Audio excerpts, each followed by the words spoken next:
What is up, guys? Welcome back to episode 3 of the Downside of Heroes. This is the YouTube series where I talk about, well, I'm going to be going through every single hero in Dota, 6 heroes at a time in alphabetical order, and I want to tell you what are the downsides of these heroes. How do you punish certain heroes when you see them on the enemy team? Because I think a lot of players really do know about their own heroes. They know about their own spikes. They don't know how to look at the enemy team and say, okay, they have a gap here. They have a gap in their catch when it comes to split pushing. They can't rosh. They can't deal with tower sieges. They have long cooldowns. You have to be able to do these things to get to the next level, and so I'm going to help you learn about that. Also, I want to tell you guys that if you've been struggling with solo queue and you're looking to get to the next rank, I'm going to be able to help you. Like, literally, with the gameleap website, I'm going to give you guys guides that are going to make it unbelievably clear on what you need to do. So if you've been stuck in the solo queue grind, you don't know what to do, and you want to become absolutely broken, but like actually you want to become much better at Dota, and you want to take it more seriously, the gameleap website is going to help you do that. So click the link down below. I'm going to help you get to the next rank, and I'll see you there. Alright, starting it off with Brewmaster. This is a very unconventional offlaner, and he's unconventional because he has a lot of downsides, a lot of weaknesses. However, in the right game, he is a very powerful hero, but let's talk about why, on average, this hero can struggle. Number one, he's a weak early laning stage. Thunderclap and Cinderbrew are not horrible abilities, but Brew has a very bad mana pool, and they are a little bit inconvenient to use. They're not really low cooldown, the range is odd on both, Cinderbrew requires another ability to be useful, and so essentially it's a very odd toolkit early on into the lane. Even if you take his passive, even those are a little bit meh early on into the lane. On top of that, he has 2 base armor, and so Brew, to a lot of these right-click carries, your trolls, your jugs, can really struggle in the lane. So the weak early laning is a big downside to Brew. And in particular, it's a big downside to Brew because the hero does not farm that quickly. Yeah, Thunderclap and Cinderbrew, if they're maxed out, does clear a creep wave, which is pretty solid, but he doesn't have a good way to farm neutral camps like something such as an axe or a timber or anything of the sort. So what often can happen in a Brew game is you can kill him a lot early on, you can put the pressure, pick your lane dominators against him, right? And then really shut him down, and he does not have a good way to come back into the game. The next thing is he has a long ulti cooldown early. So something that pro players actually do that you guys can implement is they'll actually try to force the Brew ulti or bait it. In fact, they'll even sometimes suicide a support to try to bait out the Brew ulti. Brew ulti is an 140-second cooldown at level 1. That's obviously insanely long, and the hero without Primal Split is like pretty underwhelming. I think we can all agree on that. Yeah, if you buy a Spirit Vessel, you can still do a decent amount of damage, and I actually really like that build on Brew for that reason. You're not a complete bot when you don't have Primal Split. But the thing is, no matter what build you go, you're going to have the downtime on Primal Split. It's just really long. And unlike something like Tide or Enigma, honestly, Brew is just kind of bad without it in the early game. And as a result, you can bait out the spell. Now, what do you do when you bait it out? Let's say you're a support and you're a Bane and you run up to him and he kills you with it. Tell your team to take the mid-tier one. Use this as your advantage. The enemy team will basically be lacking a hero, and you can take advantage of this really long cooldown early by getting the mid tower. That should be the main objective you look for off of Primal Split. And the final thing is he lacks catch in the side lanes. A lot of offlane heroes are your stun heroes. Your Tide Hunters, your Marses, your Centaurs, even something like an Underlord. They're all heroes that can pick people off in the side lanes and help their team accomplish that. Brew doesn't really do that at all. You don't really want to use Primal Split for that reason. You can, but you can't cancel a BKB TP. You can't stun someone, right? Obviously, if you try to rock throw, but that doesn't do that much. And so when you're against Brewmaster, pushing in the waves and avoiding his Primal Split when your team is losing is a really good idea. This hero does not like being split up. He does not like having to use his ulti for pickoffs, and he's not that good at getting pickoffs. And so you can kind of see the gist here. Make him use his ulti for pickoffs, and then you can take a team fight off of that. Next up is Bristleback. The first issue of Bristle is he's a very low armor hero. Most Bristle builds don't really get a lot of extra armor on Bristle until much later on into the game. In fact, Bristle will often have like 6 armor going into the mid game. I'm not kidding. Your average pup player will also not prioritize it. In fact, the most common Bristle build is Vanguard into Axe, There's no armor there. You don't buy phase boots. And maybe it's a reason for people to actually consider phase boots on the hero, but he doesn't have armor. He has very bad armor. So even if he has Vanguard to inherently block, right, some autos, if you buy a medallion and you have another physical damage or armor reducing hero, Bristle will melt. Really, even to auto attacks, which sounds kind of crazy, but it really is the case. Especially if the enemy does not go Vanguard and they go for that dog shit item build that is Eternal Shroud. I don't know why, if you buy Eternal Shroud first item, you will be eternally 3k, all right? Max, all right? You'll most likely be 2k. But the hero's armor really struggles, and so that's one thing to note. The next is the hero is pretty good at chasing people, very high movement speed and goo, being at 20% base slow means he's good at chasing, but you can TP away from him at all times in the game, similar to Bloodseeker. If you're playing support, he starts to run at you, or Bloodseeker starts to run at you, you naturally should TP away, so just keep that in mind. And the final thing that's kind of cool is silences. Or, well, there's one more thing I'll cover after silences, but silences are a really interesting one against Bristle as a hard counter. Now, you might be like, really? Silences? Is that really that good? Yeah, because you might be thinking he's an auto attack hero, right? Like, sure, he's not gooing you or quilling you, but he still can auto attack you, and that's true, he can. So it's not like if you're playing Skywrath and he's already on, like, let's say he's already on top of you with 6 Warpath stacks, you're dead, okay?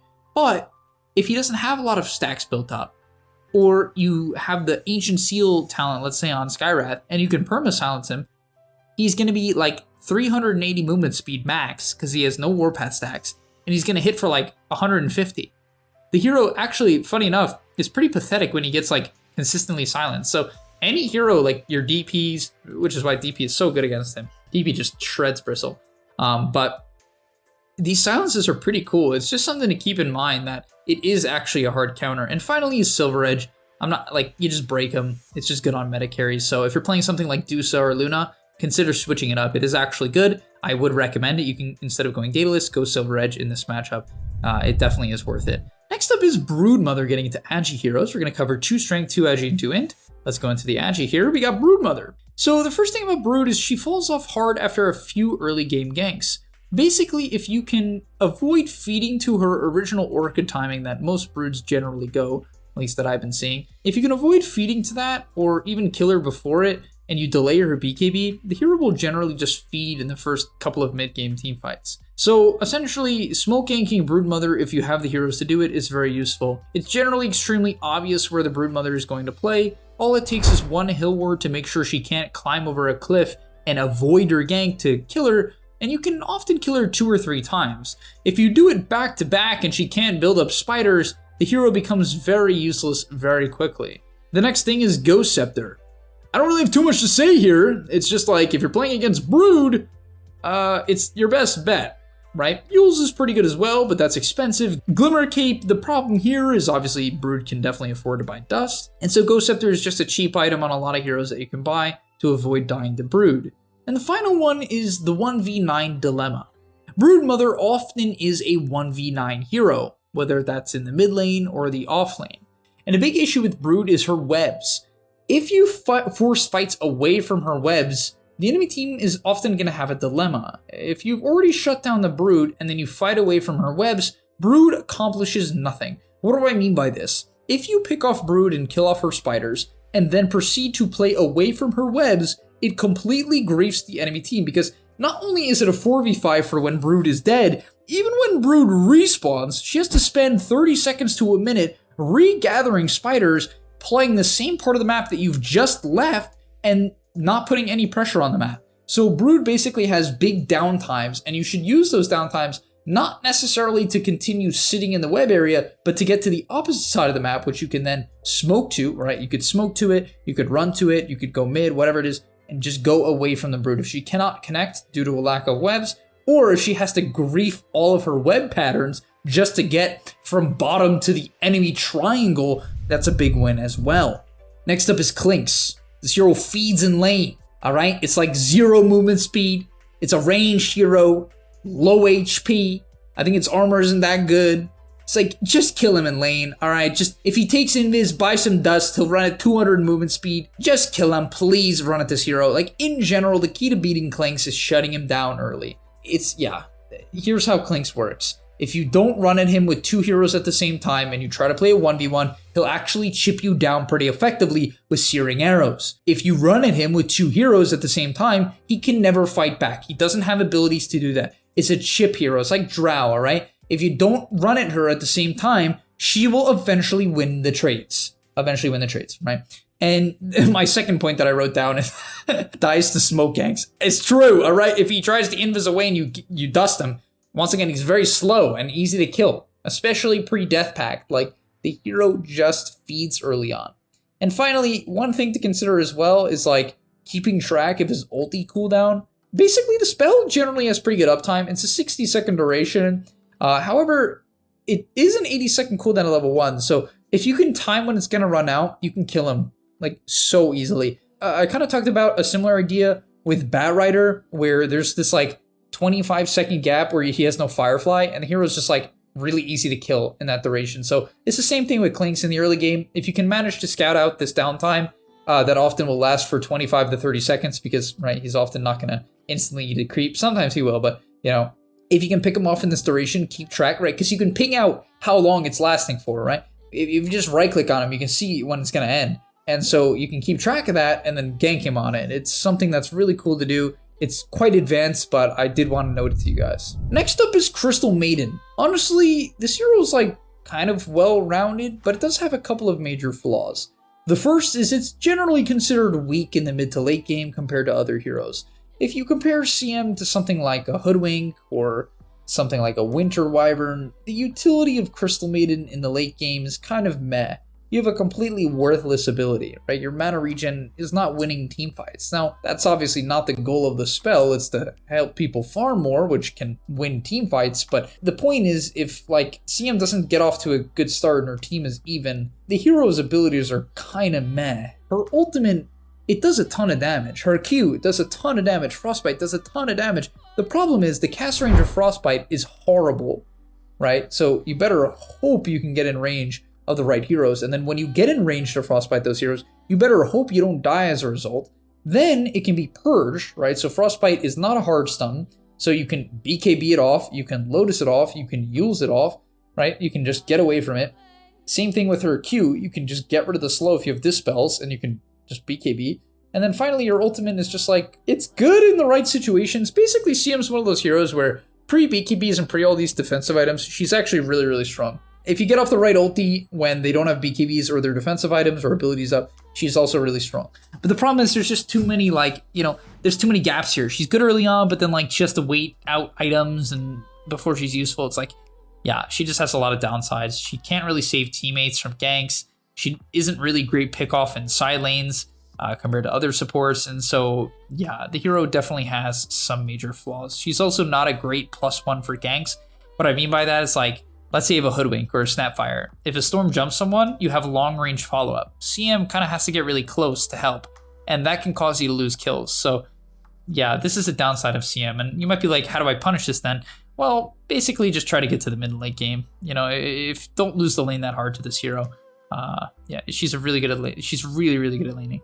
Next up is Lotus Orb. I mentioned it earlier, but you can Dispel, Crystal Nova, attack speed and movement speed is low, which is the main value of this hero in the mid to late game. You can Lotus Orb off Frostbite, and then it's like, okay, CM's not that good anymore. You know, like that's all I have to say there. And finally, I kind of mentioned it earlier, but so I'll just quickly gloss over it. She's not really good at picking people off in side lanes. You know, you might be like, Speed, you say this a lot. Yeah, that's because it's really important to note. Something like a Bane and a Lion, I would not say this about those heroes. Those heroes, you need to be afraid as hell that if you go to a side lane, you will get controlled for 8 to 10 seconds. That is not good. CM doesn't really threaten. You can easily get your BKB off, your Force Staff off, your Yules off, your abilities off. It's not a problem. So split pushing against CM, very effective. And finally is Dark Seer. The first one is Purges. Just keep this in mind. You can Dispel his Surge, and you can Dispel his Ion Shells. That's obviously pretty freaking useful. The next one is that he provides little to no catch against mobility heroes. In general, this hero isn't necessarily bad against like spirits because he can buy stuff like Mech and and pipe, which can limit those heroes' damage output, but he definitely does not control them. Yes, his shard does technically give you a stun, but you have to spend 3.4k gold to make that useful. So you have a blink in the shard. Even more, it's like 3.6k gold. So, like, it's not really that effective in that regard. So he definitely is a lacking of catch hero, which once again allows you to push your limits, right? Once again, we kind of covered this with Brew, but you'll see a lot of Dota is like understanding how similar heroes are and understanding that certain plays work against a particular pool of Dota heroes. And like Darkseer and Brewmaster are actually pretty similar, where both heroes have a weak early laning stage. Like, honestly, Darkseer's shells are kind of meh. They cost a lot of mana at level 1, and they're not that great. If you can get rid of them in particular, they're horrible. This hero also has sustain issues, right? Naturally, in order to trade, it has to get right next to his opponent, which puts him out of position and makes him take a lot of damage from creeps or heroes. So the hero has sustain issues in lane, and so he has to be careful about that. On top of that, he has some of the worst matchups in Dota. Darkseer is one of those heroes where if it gets counterpicked in lane, my god. It's the same thing with Brew, but my god. Like, for instance, if Darkseer has to play against a lone druid in lane, that matchup is so awful. It's so bad. It's so bad. And the Darkseer will end up being like level 4 to the 7 of the LD, because you can't ever pressure the LD in that matchup. Like, there's just no way, right? There's no way. If you run at him, he fears you. If you chip him down with the shells, he just heals up because of his passive. Something like Huskar, he has magic resist. He just can burn down the creep that you shell. You can't ever really walk up to him. Even if you do, he can push you away with his Q. It's like there's some matchups where Darkseer just gets chipped down and feeds. And then even in the mid game, Darkseer provides very little, if not nothing, against these heroes. And that can be the Darkseer dilemma, right? Like something like Lone Druid. What is he going to do to a Lone Druid? Make a Lone Druid copy? Is that what you're going to do? Are you going to make a Klinks copy to counter the Klinks? You're going to lose the lane to these heroes and then provide nothing against them. At least if like Mars loses the lanes to these heroes, he has like a stun, like, yeah. But it's like, but I have normal punch, blink dagger. It's a 2-second stun or whatever the shit it is. I don't know. It's like, okay, great, dude. It comes online at, minute 23. Earliest, by the way, earliest. That's if you're rushing it, which is questionable. So, yeah, he has some really, really bad matchups where the hero just doesn't do anything. And on top of that, in terms of bad matchups, if this hero falls behind, it requires a good amount of space to come back online, because you need a ton of XP to make this hero feel good. At 1 point in Surge does not feel good. Low points in Shell feels horrendous. Low points in Vacuum, the ability is like so small. And so essentially this hero needs a lot of space and a lot of levels. So if it falls behind because of some of these bad lanes and then doesn't have good teammates to shell, it's GG. If you pick Darkseer and your mid laner is like Sniper and your safe laner is Drow, and you lose your lane, you're probably gonna lose the game. I hope you are good at shelling side lanes, because that is your only chance of winning. But alright, nonetheless, thank you guys so much for watching. Hopefully you enjoyed. If you did, smash the like button, subscribe to the channel, and I'll see you in the next one. Peace! And that's all, but remember, before you leave, before you tune out, subscribe to the gameleap website, where we are going to help you get to the next rank. If you're stuck, click the link down below, and I'm out. Peace!